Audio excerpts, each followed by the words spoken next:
اس کے گھر کے سامنے مختلف نمبرز کی گاڑیاں آ کے رکتی، ایک اندر چلا جاتا، جب وہ نکلتا تو دوسرا چلا گیا، جب وہ نکلتا تو تیسرا چلا گیا۔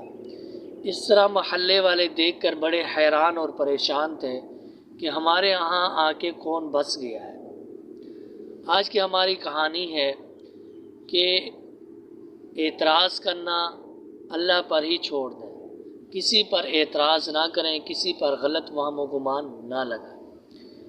اشفاق احمد صاحب لکھتے ہیں کہ سمن آباد کے علاقے میں ہم رہتے تھے، جو لاہور کا علاقہ ہے، وہاں ایک بی بی آ کے رہی جو بڑے ہی نیک، خوبصورت، نوعمر لڑکی تھی۔ اس کے اندر ایک خصوصیت یہ تھی کہ وہ بہت ہی خوبصورت تھی۔ دوسری خصوصیت اس کے اندر یہ تھی کہ وہ بڑا اعلیٰ قسم کے کپڑے پہنتی تھی۔ تیسری چیز اس کے اندر یہ تھی کہ اگر اس کے گھر کے آگے سے گزرو تو خوشبو کی لپٹیں ناک کو چھوتی تھیں۔ اس کے 2 بچے تھے جو گھر میں نہیں رہتے تھے، کھیلتے تھے، بھاگتے تھے، دوسرے کے گھروں میں چلے جاتے تھے، اور وہ ان کو کبھی کبھار بھگا بھی دیتی تھی کہ نکل جاؤ نکل جاؤ۔ لوگ ان کو کچھ دے بھی دیتے تھے، وہ کھا بھی لیتے تھے، یعنی ان کی زندگی گھر کی زندگی سے بالکل کٹ آف تھی۔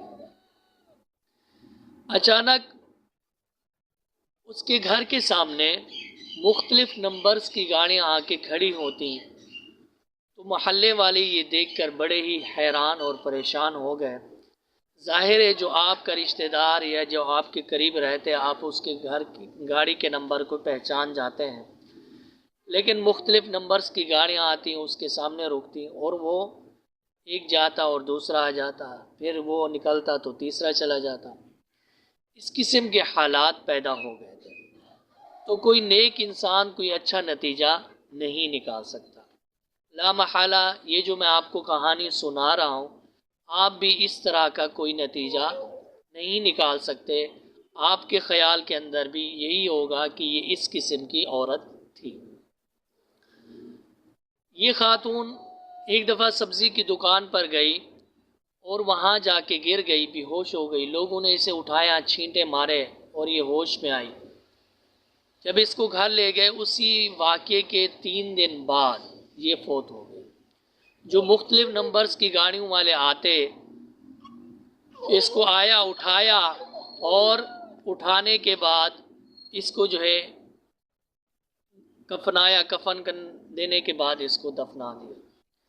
جب تحقیق سے معلوم کیا گیا تو اس خاتون کو سکن کینسر تھا۔ اس کی ایسی خطرناک صورت تھی جس کا کوئی علاج نہیں تھا۔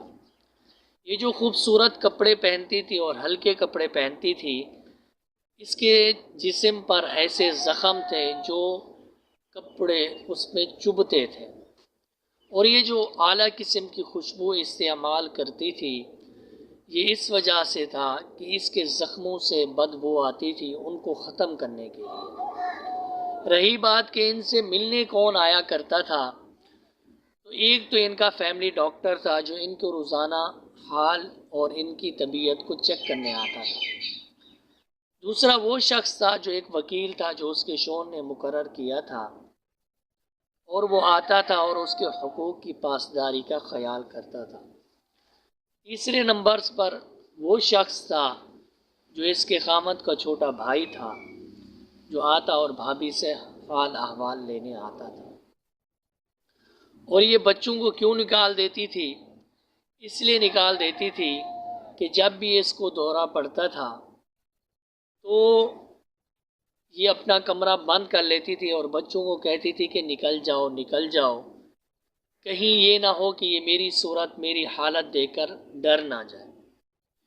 تو اس نیک بخت خاتون کے بارے میں محلے والے نے کچھ اور سوچا تھا، لیکن اللہ نے کوئی اور کرشمہ دکھایا اور یہ نیک بخت عورت ثابت ہوئی۔ یاد رکھیں کہ ہم تنقید کا کام اللہ پر چھوڑ دیں، اللہ جانے اور اس کا کام جانے، اور کسی پر بھی کوئی غلط گمان نہ لگائیں، ہو سکتا ہے کہ وہ آپ سے بہتر ہو۔